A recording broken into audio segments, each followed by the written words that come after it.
KLBK presents Veterans Voices, sponsored by Alliance Credit Union. Leading up to Veterans Day, it's important for us here at KLBK to honor our veterans. KLBK's Elizabeth Fitz sitting down with a retired Air Force pilot and his wife today. Elizabeth? Terry, this story tugs at the heartstrings. Colonel Larry Driscoll wrote his wife nearly every day, if not multiple times a day, during his time serving in Vietnam. His wife says she felt strong but scared while he was away.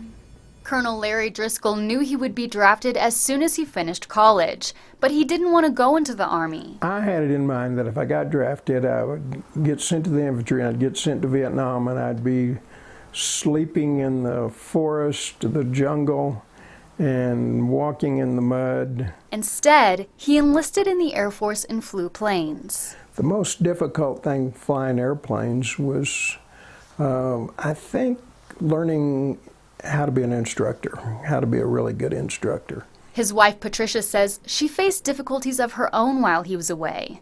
A first-grade teacher at the time, she had a bizarre conversation with one of her students. They knew about Larry because I had a picture of him on my desk and we had talked about him. So one of the little boys said, "You know what he does is very dangerous, don't you?"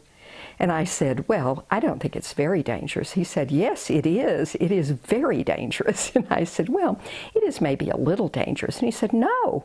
Do you know what would happen if his engine quit?